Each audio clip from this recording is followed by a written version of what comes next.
And I think that means that I am officially live. Is that not correct? Or do I have to drag myself over and I'm not live? No, you're good. You're good. You're live. Well, how come I don't see any what do you call it? I saw the like the sound show in the top left where it says all in Daily Sweeper, where I saw the where I saw that there was sound coming out. How come I don't see that anymore when I'm So speaking? because that has only to do with the music from that application. I see. That's what threw me off the last time, and why I got In so. fact, that's what you need to be dead right now. That needs to be dead right now. Okay. If there was stuff coming out of that, there'd be a problem. Well, thank you for sticking around and keeping me in the know because. Yeah, you're notching into my vineyard time. Yeah, well, you get to whatever you need to do. I liked your show. I enjoyed it. I had to miss about an hour of it, but Curse you. I try to catch all of it every day. I'm trying something new today, and I already did my show, the Russian version, earlier today on YouTube at about 1 p.m. Florida time, which would be noon your time, and had a pretty good number of comments. You know, people asking questions and things of that nature regarding the topics, which are going to be pretty much the same as what I plan to talk about today, but the English version. So sometimes they you can listen to it in Russian and then turn around and catch it in English too. I don't follow a script. You know that about me pretty well. I never follow a script. I just uh, go where the conversation with myself takes me. You know, they say you're not crazy if you talk to yourself. You just can't answer yourself. That's the reality of life. So I just want to continue to talk and go through it. And today, I wanted to start with. I had some questions on my channel on in Russian side that were asking me my thoughts specifically regarding the.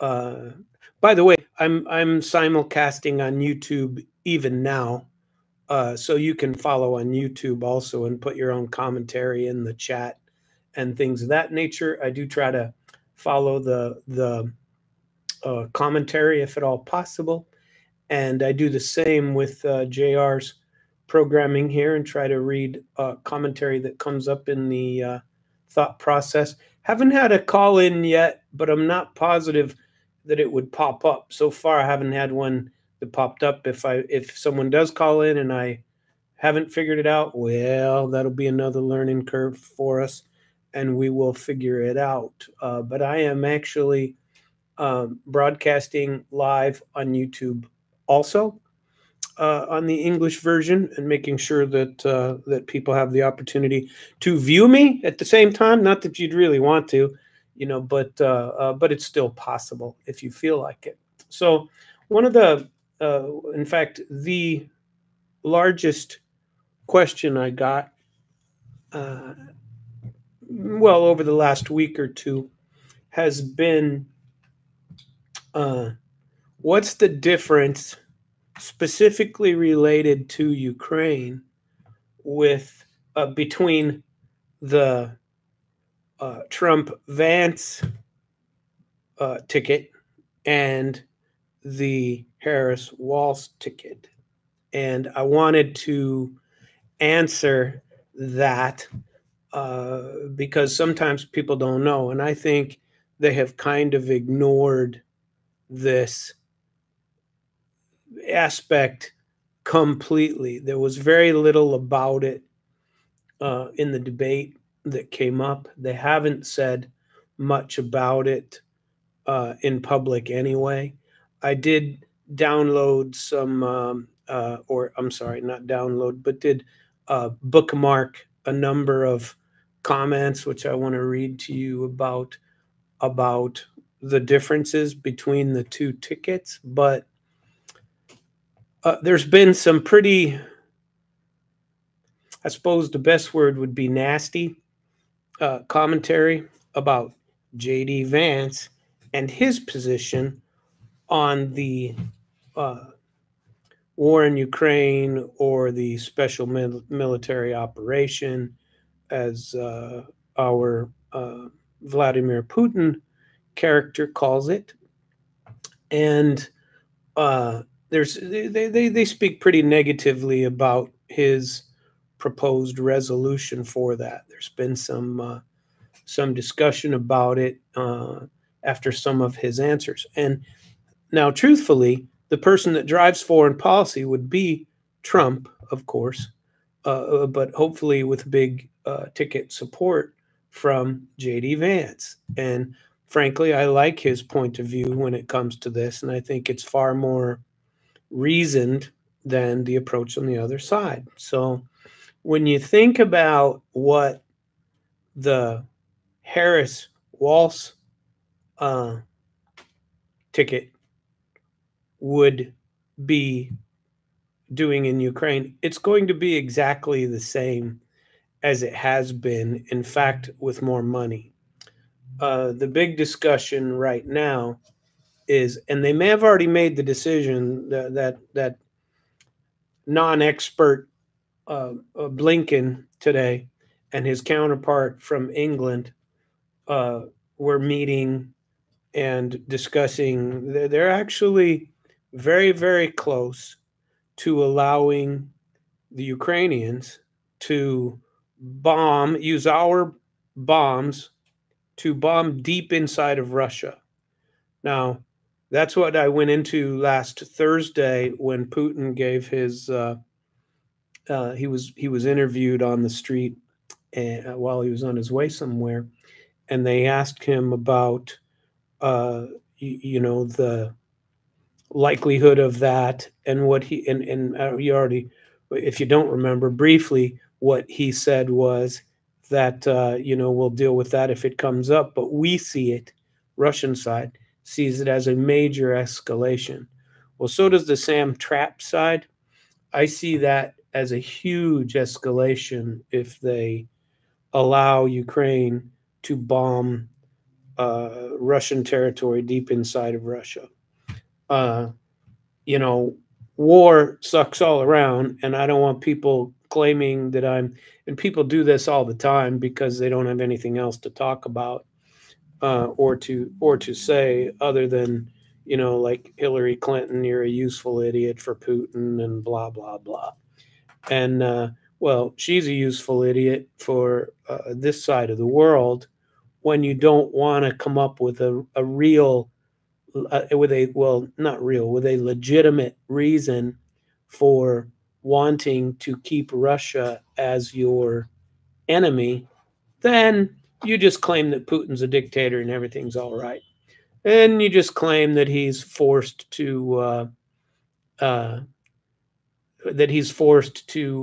people to vote for him. Then you can say all the negative things that you like about him, but you'd be incorrect if you did that. And she's incorrect for calling people like me, and she hasn't called me that. She don't even know me. Nobody knows who I am on the big world stage. I'm just a local person. I've got some pretty good following on my YouTube channel. I'd appreciate if you got on there and followed along too. That would be great. And you can put likes on there if you like the content, or you can not, or not listen at all. Nobody's forcing you to do anything. But the fact is that Kamala Harris and Walz, I forget his first name even, isn't that depressing that I forget his first name, that they will do exactly the same as what Biden has been doing, which is nothing. They aren't trying to do anything politically to speak to Putin, to resolve this in a reasoned and nonviolent manner. In fact, every time you turn around, they are upping the conflict. They are making it worse. They are ensuring that more people die. They are putting a stick in the eye of the Russian bear, and without reason. They aren't explaining anything that's going on in the Ukrainian side. They only speak with very vague. They never say anything. The only justification for this war from the American side. Somebody tell me if I'm wrong, because the only thing I've ever heard is, number one, we're defending democracy. There is no democracy in Ukraine.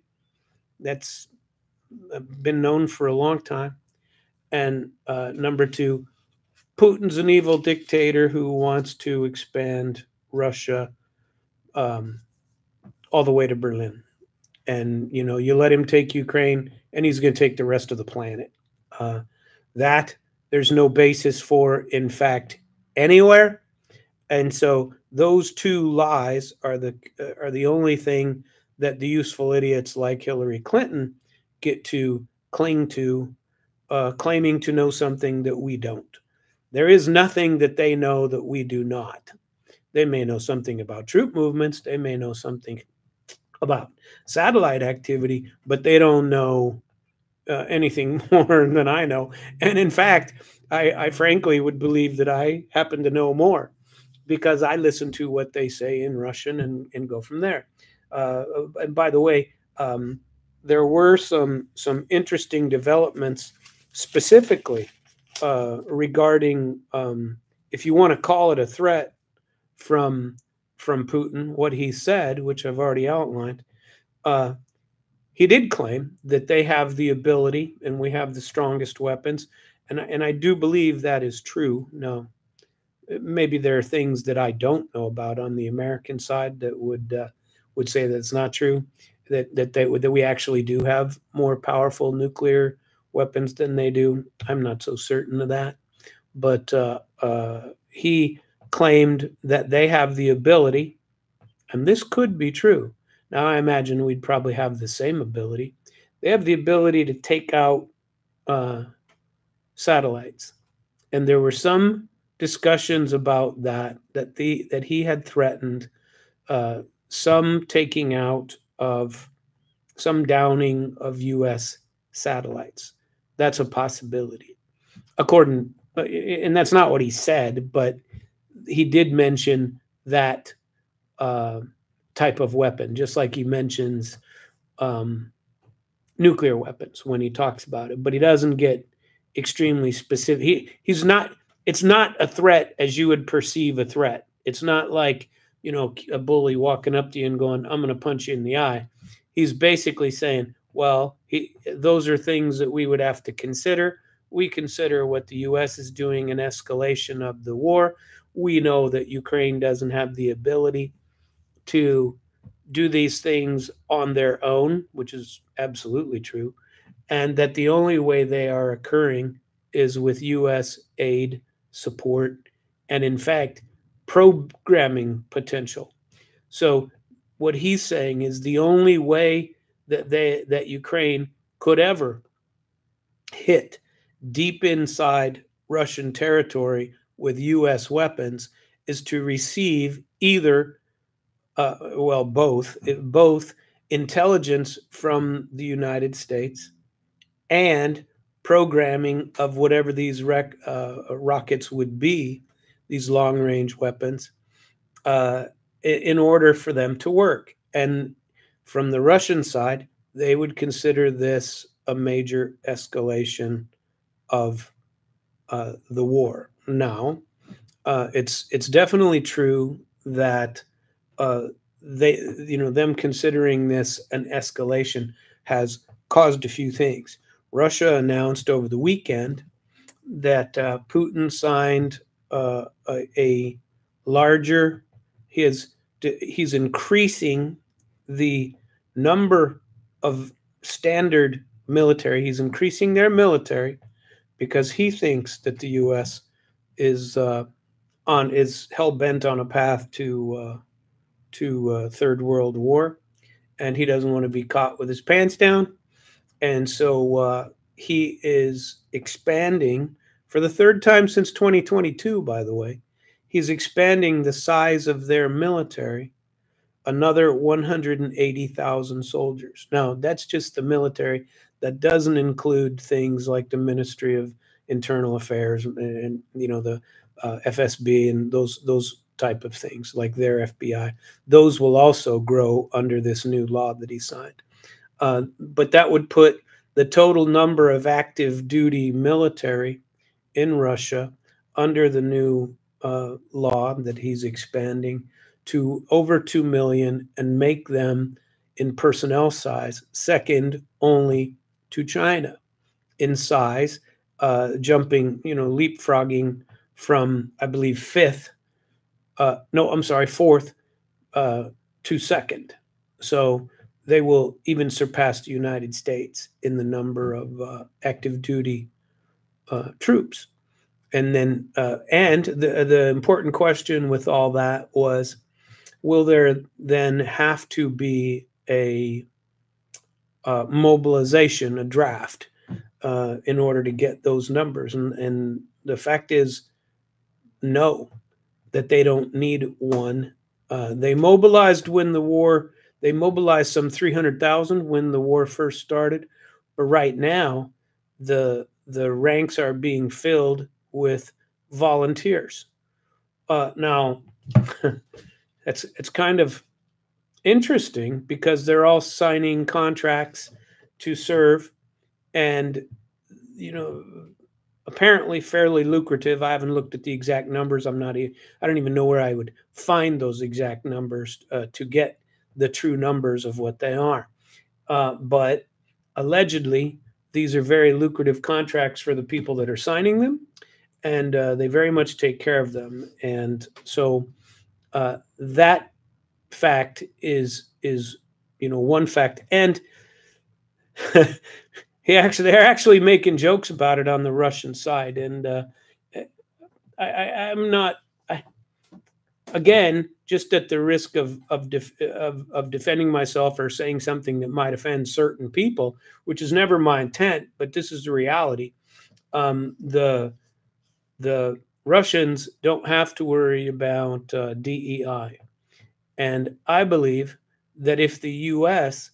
had to find soldiers, and this is why your election targets are important this year, because the likelihood of the war continuing under Harris is astronomically larger than it continuing under Trump.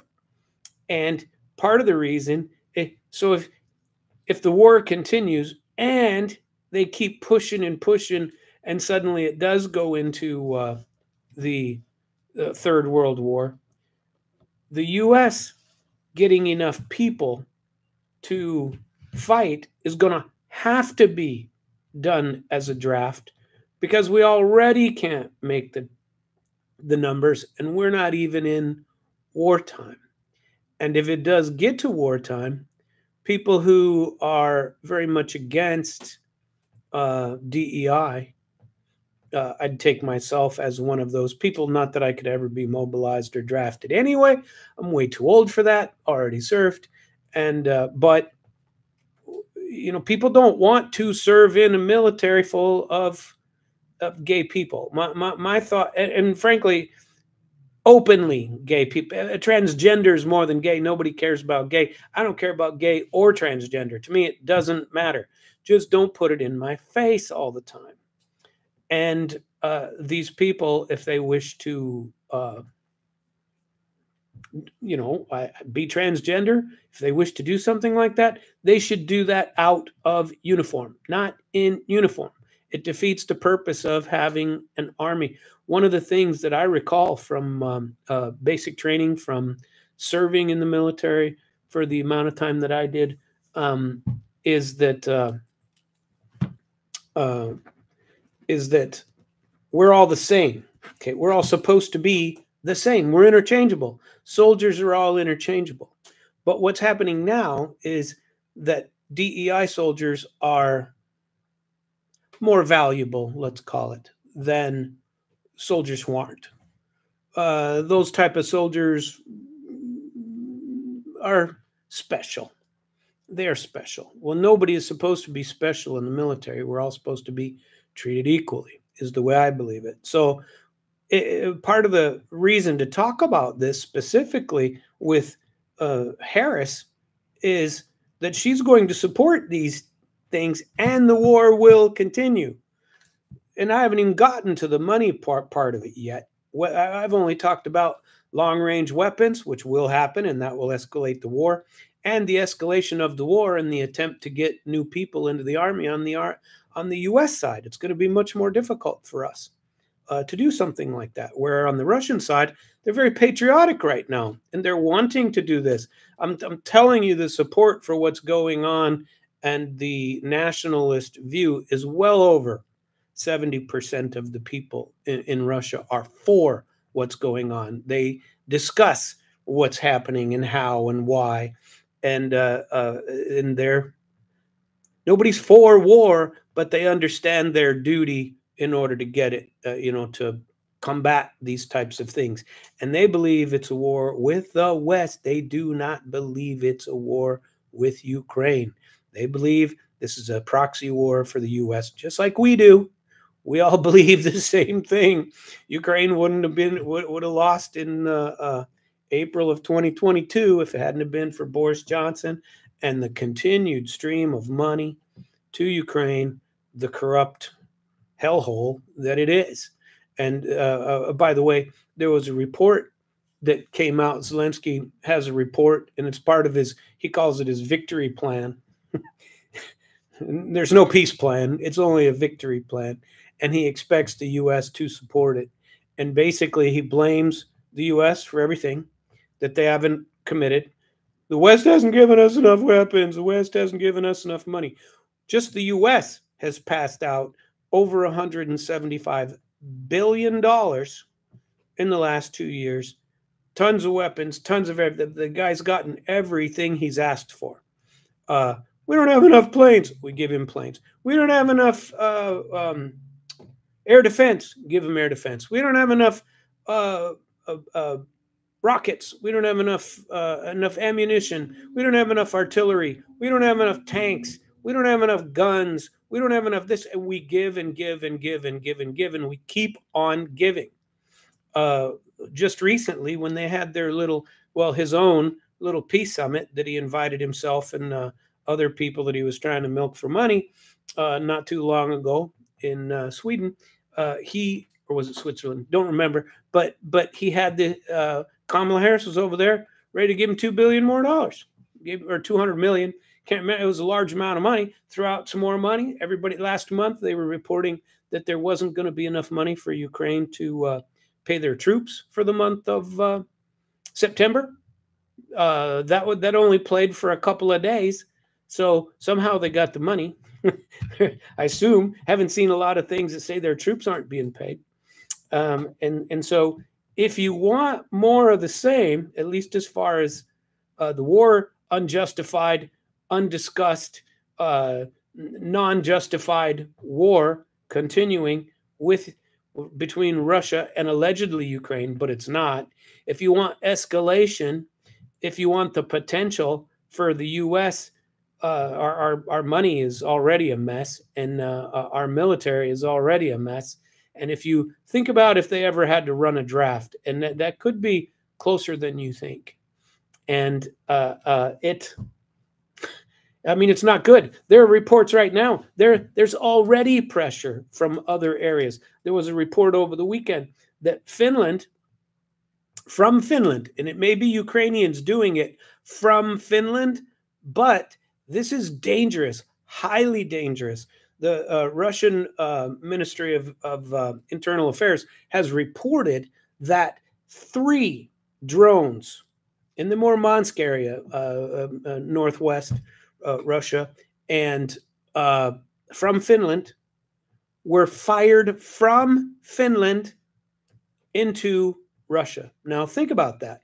Even if it's done by Ukrainian soldiers, it's still done from a different territory.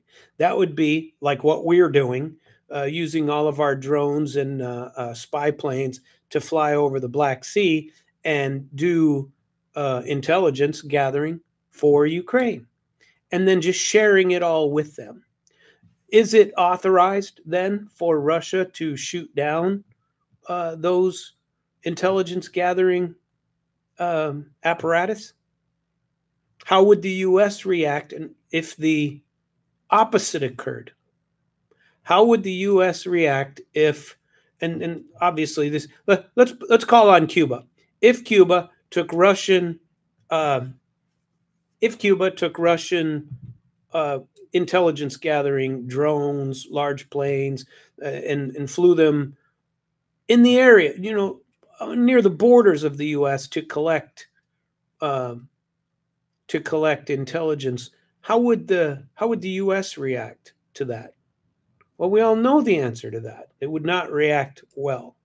And so the fact that drones are flying allegedly out of Finland, although maybe controlled and piloted by Ukraine, already is upping the ante.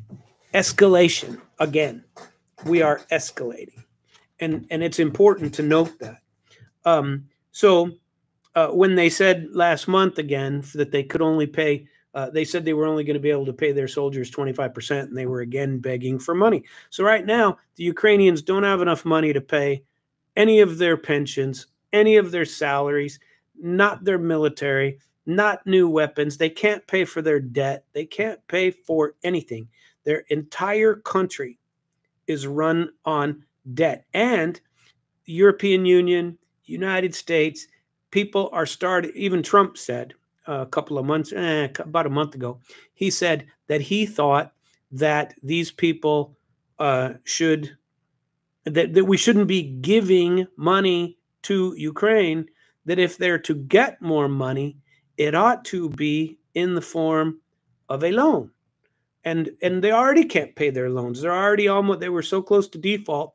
And who knows how they paid the last default when it came up. It only comes up every quarter or so, where we get to hear about the defaults of Ukraine. And their credit rating is extremely low. Obviously, they have nothing. Everything has been destroyed. And so, and it continues to be destroyed. And they continue to confront. And so I wanted to make sure to bring that up and talk about some of the other reasons that this is not, especially if Harris gets into office, of why it's it's such a bad plan. On the other hand, if Trump gets into office, and if Trump, now so far what Trump has said is that, well, I'm going to stop that war before I take office, whatever it is, January. Usually it's around the 20th. That between the time he's elected and the time he goes into office, he will have the war resolved. Well, Zelensky being in town this week, he's supposed to talk to Biden, allegedly get more money, maybe get permission to do long-range strategic bombing into Russia. Bad plan if they do. I thought, and I still think, I thought that they would be more controlled about it and would not do it until after the election, but before the new president took office, whether it's Harris or Trump, that they wouldn't want to make any such drastic changes during the election season. They just wouldn't want to do it. But so far, and I have seen different bloggers, different Telegram channels, different YouTubers put out that they think that it's already the decision has already been made, that as of the time that Zelensky does meet with Biden, I can't remember if it's this week or early next, that they've already received the permission to attack, to use long-range weaponry of the United States and Canada and the Great Britain to attack deep inside of Russia, strategic places. And there are some 280 targets, military bases, flight fields, airfields, I guess they're called, weapon storage, ammunition depots, train stations, supplies of gas and oil and things of that nature that they want to be able to strike inside of Russia to get that done. And that's an escalation. And that is what Putin was warning about. That if you give, he didn't come out and say, oh, geez, we're going to bomb you. He came out and said, don't escalate, because if you escalate, we will respond. That's what he said. But if you hear Harris on Ukraine, she's pretty much pumping the same nonsense that Biden is. I also, before I get to Vance's spot on it, because it is important, the attack on Trump this past weekend, whether you believe it or not, there's allegedly this guy was a big Ukraine supporter. And so the Veterans in Support of Ukraine, I forget what it was, where he was a member, are also very much against, they don't want the news to get out that this guy had ties to any sort of Ukrainian. He's been to Ukraine. He went to Ukraine after the fact. He tried to get former Afghanistan had a proposal to bring in former soldiers who fought in Afghanistan, to bring them in. Just like everybody else, you try to, former military, you all go over there and try to make some money. I'd love to go do that. Maybe I should change sides and go over there and try to make some money. try to, oh, geez, US, give me some money. I'll hire some technical specialists. I was an electronic warfare guy. Send me over there. Never did any of it, but because I was a diplomatic interpreter instead, but send me over. But I was trained in it. Never did it, but trained in it. And so send me over. I'll claim an expert in electronic warfare, and you can then pay me big money to bring over a bunch of American consultants. That is what's going on. And the gravy train will continue under Kamala Harris. That is my problem with all of this. So is the attempt on Trump may have a peripheral connection to that. And because if this guy was wacko enough to want to go out and take out Trump because he doesn't think that Trump will continue to support Ukraine to the level it needs to be supported, well, that's a bad omen. And that is really what's going on. As usual, it's all about the money. And this war has nothing to do with right versus wrong, with democracy, with dictatorship. It has nothing to do with any of that. Or if they're talking dictatorship, they'd have taken out Zelensky long ago. You want to see a true dictator, check him out, because you can't do anything. On Telegram and on YouTube even, they're starting to show some of these captured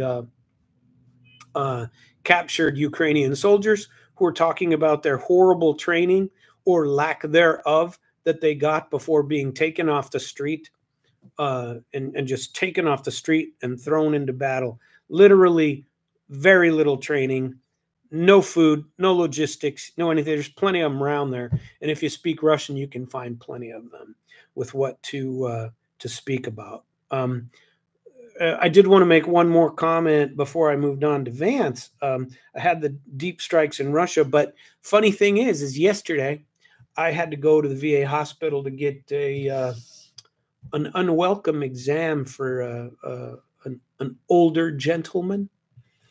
You can probably figure out what that is, but I spent the whole weekend closed up in my house preparing for it. You can guess what that is on your own. But yesterday I was at the VA, and before they put me under for my little procedure, they were asking me a few things. Had I been out of the country? Was I going out of the standard ball of questions that they get? And it was. I said, yes, I have been out of Russia. Went last month. I was in Russia, Georgia, in Chechnya. I went to some pretty cool places over there, and do plan on going again here next month. Well, I got to tell you,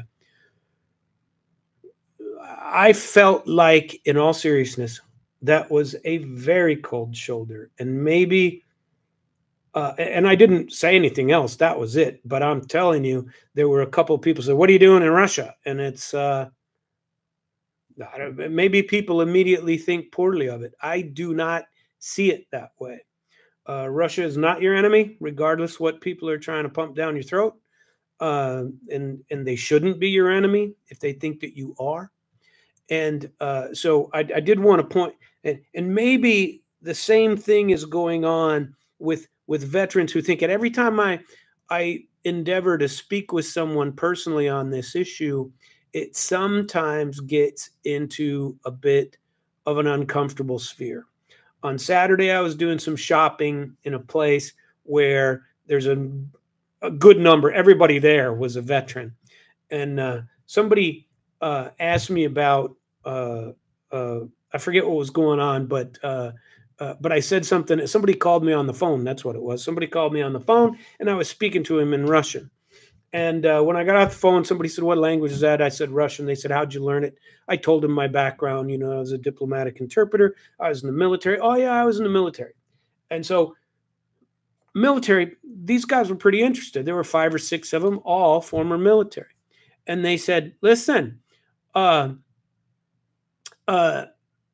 listen, how do you feel about the things that are going on over in Ukraine right now? And I got to speaking about it. Told them about my little radio program. Told them about my YouTube channel. Told them about the things that I'm doing to bring what I feel is knowledge to the game, so that people know what's going on, because we do not get an honest, unless you're looking at alternative sources, you are not getting an honest assessment of the situation. You're not. The government is doing what the government always has done. They are expanding their power. They are expanding their reach. They are spending more money. And they're doing this for their constituencies, for their lobbyists, for anyone that they can think of in order to expand what our government is doing and making the money. And so, but there were 2 of these guys that while I was speaking, they were obviously uncomfortable. They obviously have some very concrete feelings that Putin is a dictator and blah, blah, blah. And I'm fine with that. If you believe that, great, more power to you. He may be. I'm not saying necessarily that he isn't. I'm saying even if he is, it's not our deal to determine that. And so what if he is? Not our problem. And it's not our problem if Zelensky's a dictator. It's his own problem. And we're always interfering with other people and telling another country whether they can have a dictator for a leader or not. Who are we to make that determination?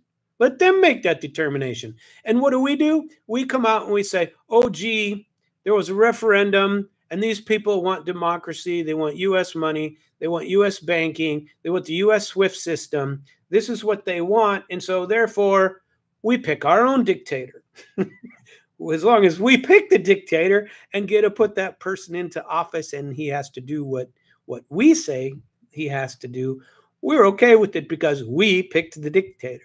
But if it's somebody else not picked by us, then that's a dictator we can't live with. So let's for the sake of argument, and I don't believe this, I don't believe it at all. I don't believe it's true. Let's for the sake of argument, let's say these geniuses are correct, and that Putin is a dictator. So, what difference does it make? So, what can we do about it? What are you going to go attack Russia? That's part of what we thought in Ukraine anyway. Part of the reason for funding this entire nonsensical war is to hopefully get rid of Putin. Remember, we want regime change, just like we do everywhere else. We want regime change. And that is how the system works. So, okay, so that is the Kamala Harris side.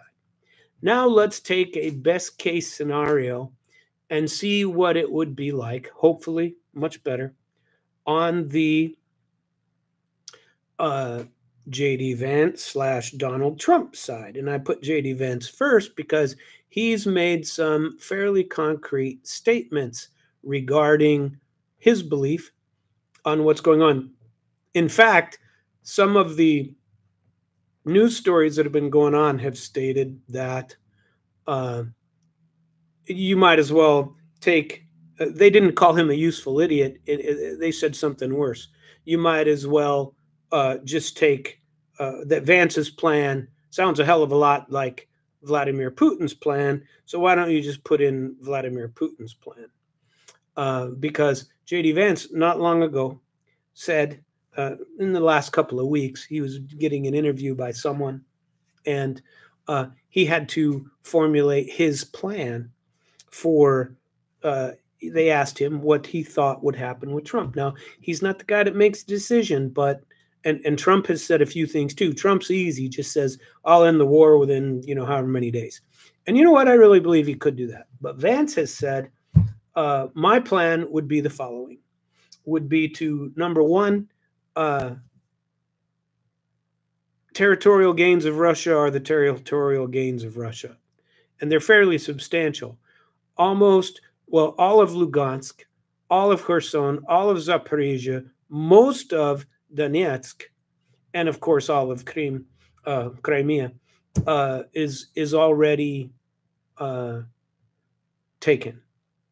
So my thought process is this Kursk thing was designed to perhaps drag them away from being successful in the Donetsk area and taking the Pokrovsk city, which if they get that, basically they've taken 90% of Donetsk at that time. That's the only place that really achieves the, that will be the goal of Russia, and they're almost there. Now, they've lost in Kursk, but that hasn't swayed them from staying on target on the Donetsk side. And I always said that I thought, and heck, I remember saying it on the radio with somebody a couple years ago on JR's show, that that I thought that's exactly what they would do. I thought they would get all the way up to the Donetsk River, and that would be it. Putin has made no overtures that he wants to take over the planet. He hasn't said he wants to take over Eastern Europe. Hasn't said he wants to take over any of the Baltic republics. Hasn't said that he wants to, dig in on Finland or anything like that. And nothing of the sort. In fact, he's been pretty clear with what he wanted to, what he wanted to do. And if he achieves it, if he gets all of Donetsk, I'm curious to see whether he will stop. Now, even if he gets it, that doesn't stop the NATO desires. It doesn't stop the denazification, getting rid of Nazis. It doesn't get rid of a disarmed and neutral, his desire and what he said he wanted, a disarmed and neutral Ukraine. But J.D. Vance's plan speaks to all of those. And he says that, and by the way, it's not an unreasonable request in all truth. This has been going on for more than 20 years. We have discussed this for, we as a country, not me, of course. Well, I speak out about it, quite often. But I've got my beliefs on it, and so does everybody else.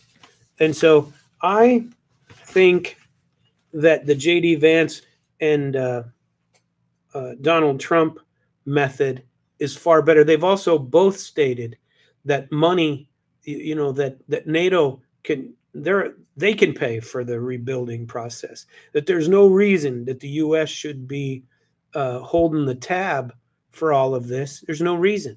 It shouldn't be going on that way. And so that NATO should take care of their own desires with respect to Eastern Europe.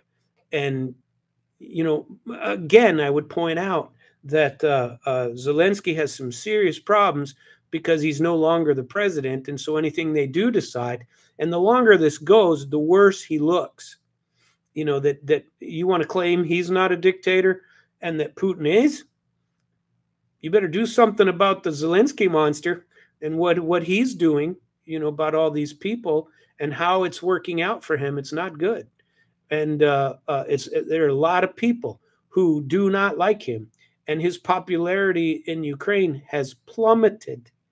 And I stop short of guaranteeing, but I feel pretty confident that there is no way that if you held an election for him anytime in the near future, all the way up to and including toward the end of the year, he wouldn't get reelected.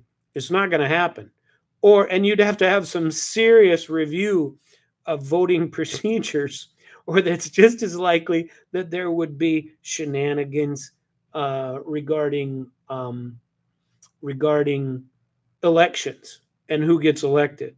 They want to complain about other countries. The U.S. has a good history of that, of complaining about election procedures in other countries. We can't even control our own, by the way.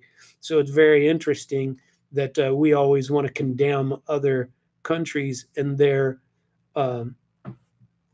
voting practice when it's convenient for us.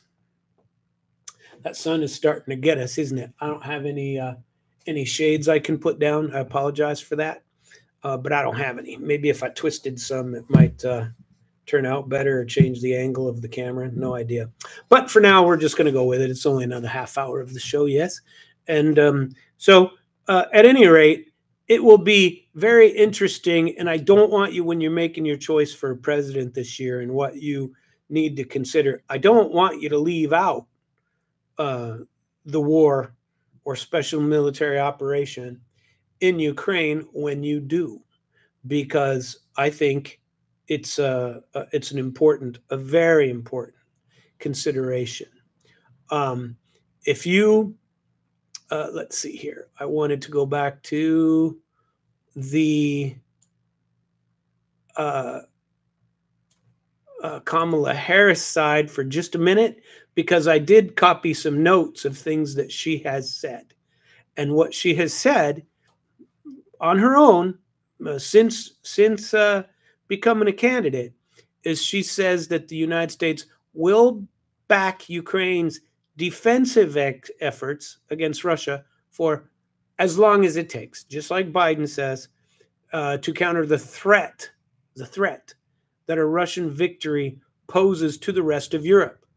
Well, I don't think it posed a threat in the first place, and that certainly they don't understand what she doesn't understand what's going on. She did, like I said, she did represent the U.S. in the peace talks that was, recent, and she condemned Russia's invasion. She's all for the $175 billion that the U.S. has given, basically, to Ukraine, and that there's, let's see, it was Switzerland. I was right that she did, and it was $2 billion and not 200 million. I was trying to make sure I had that number right, as well as an additional $2 billion that they just got. And that money runs out pretty quickly. So we got to give them another couple billion every few months, because they can't pay for their soldiers, they can't pay for their workers, and they can't fund corruption like they need to as often as possible to make sure that the entire that everybody gets enough money to retire outside of the country when the special military operation is over, when the war is over. Okay, she has argued that a failure to respond to Russian aggression in Ukraine would embolden other countries. I don't understand. I assume she's talking about China and Taiwan, or China and wherever else over in that side of the world.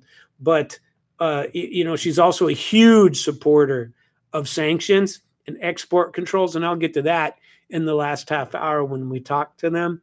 And They want to isolate Russia globally, financially, get rid of its energy exports, and reduce its military capabilities. Instead, sanctions have done the reverse for Russia, and it's even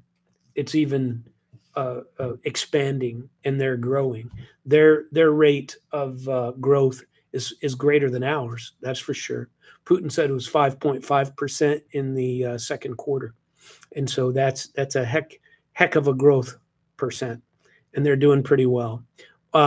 She's alleged that Russia committed crimes against humanity in Ukraine, severe violations of international norms. Well, if you look at some of those videos I discussed with you last week on Telegram that show the torturing, the killing of Russian soldiers by Ukrainian soldiers, those have been vetted and shown to be true. And, that's important, to understand that she is more of the same as far as when you get back to if she gets into office. If she was going to change anything, she would have already. And nothing is changing, and nothing has happened. Ukrainians are concerned about this as well. Ukrainians are concerned about who gets the election. Okay, as I stated, there were allegedly connections between this Yehu who was arrested plotting or planning or actually on site. Said he was 12 hours he spent on that golf course or near the golf course trying to get position so that he could take out Trump. And there's been plenty of discussion that he has Ukrainian connections. So if you're thinking about other factors to know, let's see what he has said, what Vance has said. Here's a few quotes from him. Together, we will make sure that our allies share in the burden of securing world peace. No more free rides for nations that betray the generosity of the American taxpayer. Why in the world are we the people funding this war, basically? We believe, everybody believes that if the Republicans win the election for the White House, that this will mean at least a serious curtailing of war activities in Ukraine.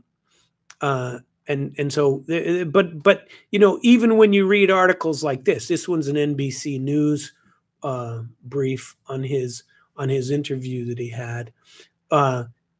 Even when you read it, it is so twisted towards Ukraine, it's not even funny. Let me give you a paragraph for an example. Ukrainians are in a terrible position, said Rajan Menon, a defense expert and professor at City College of New York. The U.S. has been the principal supplier by a long shot compared to the Europeans. If it steps away, and here's why they keep the quote, Ukrainians will lack not only critical air defense to protect their cities, but also artillery. Okay, but again, tell me why we need to be there in the first place. They always ignore that part. Never do they tell you why it's important to keep us there. It's nonsense. They call Vance's views America First ideology. I don't know that there's anything really wrong with that. To have America first. Why in the world are we always into full scale war? Why is that necessary on our side? It's really not. Anyway, I wanted to put that out. We have been speaking almost an hour. I did want to talk a little bit more about sanctions. An interesting article that I read. It's called marketplace.org, and it's called "The Economic War on Russia Has Been a Grand Experiment for Sanctions." Okay, and written by a guy named Kai Ristel. And since I'm going to be quoting from it, otherwise I'd just paraphrase it and be done with it.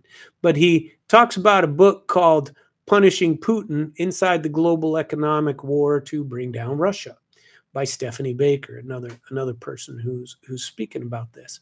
And they're talking about how, the mixed success of sanctions in Russia. They're claiming that, at least from the perspective of stopping the war in Ukraine, that hasn't worked. But maybe it's working as far as economics.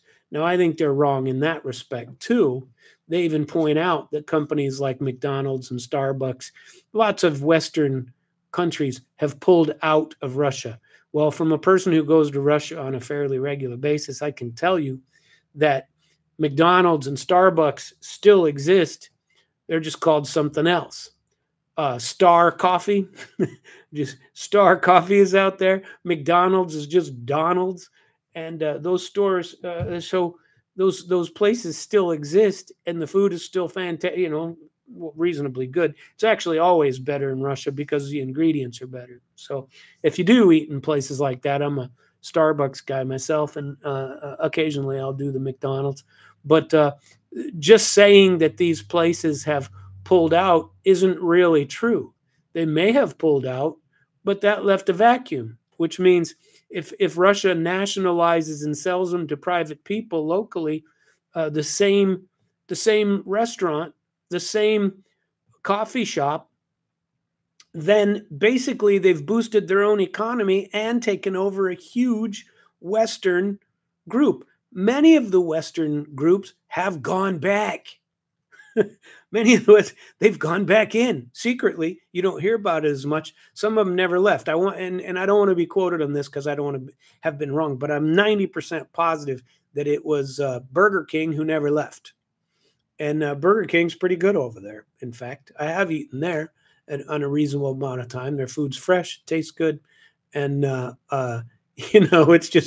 it's interesting what these alleged sanctions. So I haven't read the book yet. I was interested in reading the article on the book, which I did, and it's an interesting read if you get a chance to do it, where they get to talk about it and where you can read it. And if you want a different perspective, that's good. But they went into the oil and how the same thing that I voiced the other day when we were discussing, last week, in fact, when we were discussing the growth in Russian oil exports.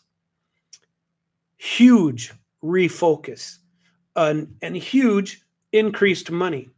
And this is why Blinken has been trying. He went to India. You remember his little visit to India that happened a month or two ago? And he went over there and tried to taunt them or ride them into not buying oil from Russia for two reasons, and they're important reasons. Number one, that's against the sanctions in Russia. And so what is an India who has no reason to reject Russia? It's a regional partner. China, Russia's regional partner. And we as the U.S., keep sending that goon Blinken over there to try to force these guys to play along on our side. Well, they're tired of it. They're not going to.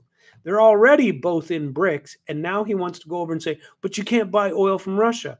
Well, think about it. That pipeline and the gas pipeline going to both countries is already built. It's already working. The investment has been huge and extremely successful.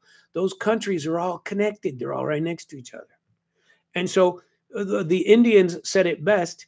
And I believe he's foreign minister of China said the same thing the last time I watched him. They say the same thing, and they go, look, you can't tell us who we can and cannot trade with. And you cannot tell us who we can and cannot spend our money with or how we spend our money, because they were trying to push back to get China and India to use the U.S.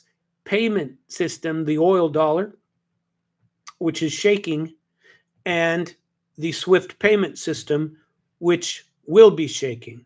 And it's shaking like for the reasons I've already told you, that it's shaking because the U.S. hegemony is not accepted in any of those three places. And in fact, in most of the global South, all of, well, not all, but if you can look at South America, you can look at Africa, you can look at any developing nation, you can look at all the Middle East if you'd like to, and just think about it. They aren't interested in risking sanctions. Turkey, Iran, very near to Russia. There is no reason why they wouldn't be working with them. And so it's I'm not saying it's positive for us. I'm not saying that we should be declining over our, or declining. We should be presiding over our decline. But the fact is, our activities are what has kind of hit it off and led to this decline. So when you hear Trump say things like, I'll force everybody, about a month ago, maybe less, he said something about de-dollarization. And I think I spoke about it the other day when he was claiming that, well, I'll just force these people back in the dollar. I'll start punishing people who de-dollarize. Those sorts of threats are not going to be taken very well in China. They're not going to be taken very well in India. Those two big places. And there are a lot of others. I watched Lavrov's, Sergei Lavrov, who's Minister of Foreign Affairs in Russia. He had, it was on TV last night, and I watched the entire event in Russian, and he was with his counterpart from Egypt. And they were talking about, now the topic was mainly about Gaza and about trying to do something to get around the United States failure to get control over the situation in Gaza, to change what's going on in Gaza. Now, I don't take a position one side or the other. I'm just telling you what they were saying. But the rest of the world is looking at us as the patsies for Israel. And that's the truth. Whether I agree with that or don't agree with it, that's the way people see us. And so when they were taking down this, when the interview was going on with Egypt, where he was talking with his counterpart, it was half an hour, 45 minutes of a statement and then some questions. Lavrov got on and he spoke about why the United States hasn't. He said because it's not in their interests. They have always, it's only Israel and America. He in fact calls us the word's not exactly patsy, but basically we're the patsies for Israel. Israel controls the U.S. basically is what he says, and he's not alone in that respect. There are quite a few of them that do say that, and but he's pretty direct about it in what he says, and I like listening to the man. I think he's probably one of the best politicians and foreign affairs ministers in the world, and he's very well versed in his job and his career, and I don't feel that way about our side here with Blinken. It seems like they never take the standard. They always push it like we're better than everybody else, and I don't see that. I think there's some exceptional Americanism going on in a lot of places, but that doesn't necessarily mean there's not exceptional Egyptians, exceptional Russians, exceptional lots of other people. And some of them come here, and we aren't shopping hard enough to get the best ones and allowing them into our country first. That's not always happening. And it would be nice if it was, but it's not. We're just opening our gates. We're taking in everybody. You could, it's just as likely you're going to get a criminal or a derelict or somebody who has zero desire to do anything productive and just wants your freebies. That's far more likely when you're not checking people at the gate, when you're not figuring out who you have coming in versus who is not. And I can tell you that other countries are not doing that. They're not doing it even to come in for a visit. And it's pretty funny. We don't realize what it's like. I don't know if I've told this story in English yet, but I did tell it in Russian when I was going from Georgia to Russia. There were horror stories that we had heard. We'd been there, talked to people. You know, we were staying in a place in the mountains, checking out the Georgian mountains. Very, very pretty, and very outstanding. And Georgia's a very, very pretty and colorful country, and the people are great. The food is fantastic. And if you ever want to go, just hit me up. I'll hook you up and help you get through the necessities. And I can do that anywhere inside. If you're interested in going to Russia and checking it out, I can help you out in that regard too. And for a small fee, of course.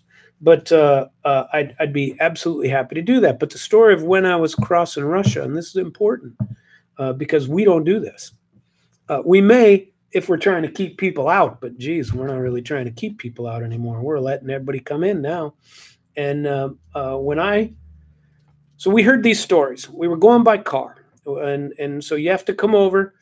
And there were horror stories telling us that this could take us up to 12, 15 hours in a car trying to cross from Georgia into Russia. And remember, the U.S. has been trying to do the same thing in Georgia that it did in Ukraine. It's trying to force the government of Georgia to use only U.S. money to take on the U.S. system of SWIFT. And they're doing it all over the former Soviet republics. They're doing it all over there. And our country, in other words, has created a lot of the bad blood over there that might exist between whatever country you're talking about and the Russians. And, it's not necessarily deserved. Okay, let's put it that way. And at any rate, when we finally got to, and it didn't take us anywhere near 12 hours, I think by the time it was all said and done, even with my delay, there were 4 of us in the car that were coming across. And everybody has to get out of the car. You don't have to take your baggage out. You don't have to do anything like that. But you get out of the car and you go up to a window by foot and you have your paperwork checked out. Well, my visa's fine. My paperwork's fine. There's nothing, glaring that anybody would think about. But, and the last couple of years, it's been more interesting. Let's put it that way. But this is the first time that I crossed in a car. Usually it's in an airport. And so I crossed in the car and I get to the gate, and there's probably, it's a drive-through. So you drive through, you park your car, you get everybody has to get out of the car and go to a window. So in every lane, there's probably 20 lanes, and there's probably six pograničniki, border patrol, 6 border guys that are sitting there asking you questions. So I get up to the window. It's a young lady, and she's looking at my passport, and she's clearly not seen too many Americans with an American passport come through. Just doesn't happen. Americans don't go over there. What are you doing over there? And if they do, they stay in Tbilisi, which is a fabulous city, or they stay in on the Russian side, Vladikavkaz, and some of the areas of Ossetia, and very beautiful over there for traveling. But I was traveling by car in between too. So she checks me out. My passport's got a good number of stamps in it because I've been to a lot of places, and I've had 3 Russian visas, and the latest one is a multiple entry. And so I can come back and forth as often as I like for 3 years, right? And but it doesn't mean they're not going to check you at the gate. And the whole reason I tell this story is because we don't. Okay, but they do. So I get up there, And the girl at the gate, she's clearly, not sure what to do. So she picks up her phone and she calls somebody and she says, "You're going to have to come back for a conversation." And I said, "Okay, well, that conversation is not with her, it's with someone else." And so this conversation, she's Ti должен беседовать. I have to speak to someone. And so I go back and I waited an hour and a half, an hour and 15 minutes maybe, to finally get into somebody. And it was clearly interesting. I had another story like this when I flew into Moscow back in the 90s, something similar, but the US State Department had screwed up my visa at that time. Nothing was screwed up. My paperwork was fine. This was just because a war is going on between the US and Russia. That's what they think over there. Frankly, it's what I think. Frankly, everybody I talk to in America, 90% of them believe that too. This is not a war or a special military operation between Ukraine and Russia. It's a war between the US and NATO and Russia. We're trying to regime change Putin out of office. That's what we're trying to do. Anyway, when I get up to the gate, the guy asked me the same questions that the girl asked me. Basically, where are you going to be? Why are you here? What are you looking for? Tell me why. Tell me what. And then, they went through my passport at the places that I had been. Now, I spoke with a few people about it, and they were probably wondering if I had or had not been to Ukraine. And if I had been to Ukraine, perhaps they would have, this would have ended up differently. They asked to see my telephone. And I don't have any problem with that. I got nothing weird on my phone. US is tracking everything on your phone. Why not the rest of the planet? I got nothing to hide on my phone. There's nothing there. Maybe a couple of dirty pictures. Who knows? No, I'm kidding. But I put that out and I let it go. Well, they chatted with me for, I don't know, 10 minutes, if that. And then basically just said, well, you have to register there. You have to register in whatever city you're going to go to. It's not like here, you have to, and this is true in a lot of countries that you go to. You have to register or you're breaking the law. So I know it was El Salvador. I know Nicaragua. I know Morocco. I know a couple other places. You have to register with the local authorities to let them know you are there. Russia, it's the same thing. And you don't register, your person who you're renting a place from, so whether it's a hotel, whether it's an Airbnb or something like that, that's usually part of the service that they provide you. And you can, they have to, within a certain amount of time, I want to say 7 days, but I don't want to say something incorrect. You have to register that you're in the country because they want to be able to find you. They want to keep track of you. Not so in America. These guys come across and they just disappear. We don't know who's coming. We don't know why they're coming. And if Russia has immigration for you, and in a lot of places, this happened when I lived in Qatar, that in Qatar, your boss is responsible for you. Your boss signs for you. In Russia, what I've been told, and I haven't tried to get employment there or anything, but apparently what I've been told is that your employer is responsible for where you live, what you do, how much you're paid, whether you get permission for this or for that or for telephones. These are things that happen that in America we don't understand, or maybe we understand, but we don't expect. So sometimes when you travel to these other countries, you really got to pay attention, because when you go over there, the law might be something different. And so you have to be very careful that you don't break the law. You don't want to go into another country and break the law. That's uncomfortable. And people end up getting jailed for things that in America we don't think anything about. So before you go, it's always good to review what you've been doing, how you've been doing it before you travel. And so those things are very important to me as a traveler. And I did want to show, if you're on the YouTube part, that I finished. Well, I haven't finished. I have almost all the flags. I have a hat that I bought in Greece, and I'm starting to put flags. Not starting. I've been putting flags on it from all the countries. I think I got 46 of the flags of the 51 countries that I've been to, and trying to find the remaining 5. I showed a picture of it on my YouTube, which I'm simul streaming. Ooh, is that a new word? I am simul streaming, and I am live on damradio.com.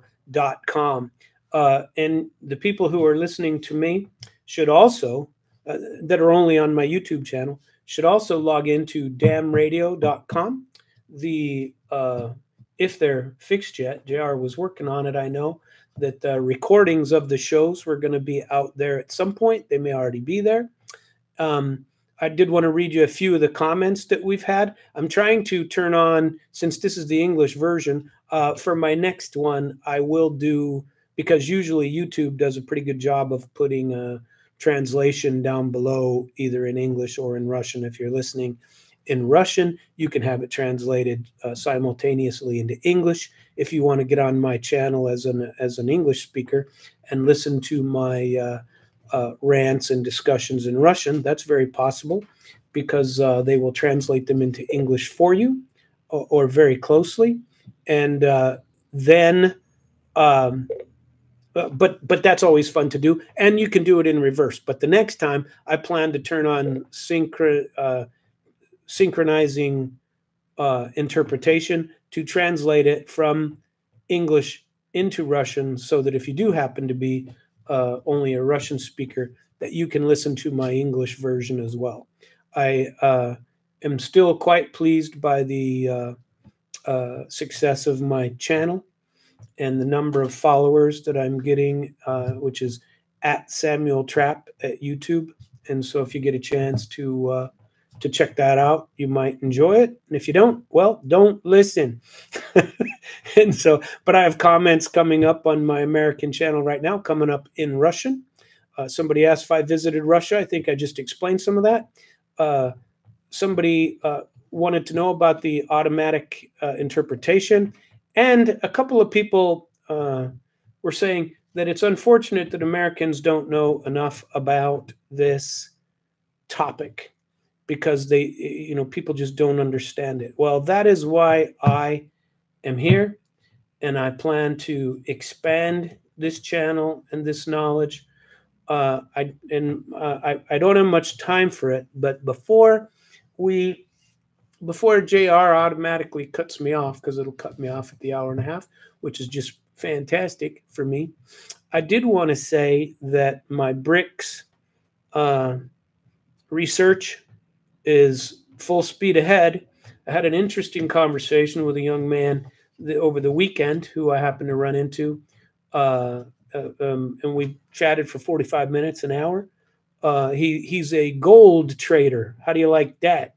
You need a hookup. I found a good guy that trades. This is his job. He trades gold, and it was very interesting. I'd be happy to hook people up with him. I'm interested myself in figuring out how to do it. I don't have any money, but that's not true. But I have a little bit. Maybe I could give him some. But put that out and say, see what we could do on that topic. But he said to me, and he brought it up. I didn't even bring it up. Usually I'm the one bringing it up. But he said that he was very interested in discussion about the oil dollar. He was very interested in talks about BRICS. I referred him to this program, to this station, because we have some very good people on this channel that are remain unafraid to speak, and people are talking about this, and it's important. I ordered my press credentials today, and well, I ordered them a while ago, but I verified today that it was approved and that they're going to be sent. And I'm kind of worried about it because I'm leaving October 1st, and I'm a little worried that I won't get my press credentials in time, and I need to apply to get into the BRICS conference to hopefully do some reporting from there on the BRICS side in English or Russian, it doesn't matter. But mainly, I want to see what's going on. There's going to be new countries there. Part of that conversation that Lavrov had with the Egyptian foreign minister yesterday that I listened to spoke. Now, they spoke mostly about Gaza and about Israel, but they were also talking about how the global South and BRICS and Egypt in particular are beginning to come together, and how they were going to see each other again in October in Kazan at the BRICS summit. And so I'm hopeful that I figure out this paperwork, that I can get there and provide some knowledge on this, firsthand knowledge of being there, whatever handouts they get, whatever information they provide. I want to have it, and I really do hope that it allows me to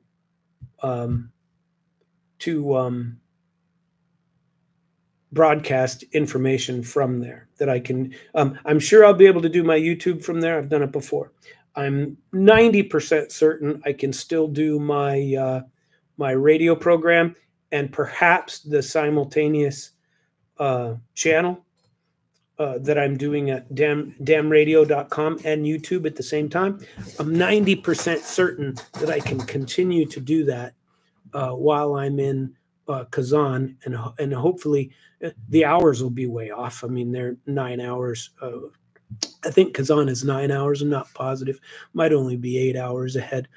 But I plan on being there, and I plan on going through it, and I plan on letting everyone know as much as possible about it. And this kid I was talking to over the weekend, he said, "Is it scary?" And I said, "Well, it could be." And you may have already heard my comments on this. Some of you, if you've listened to me at all, you know that I've said that I think it's a foregone conclusion that BRICS is going to overshadow the dollar, overshadow the SWIFT system.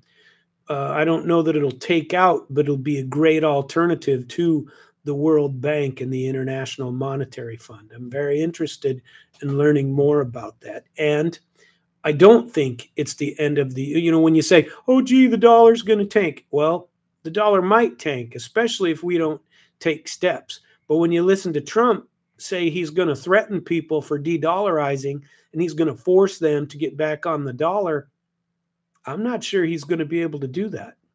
I think it's going to be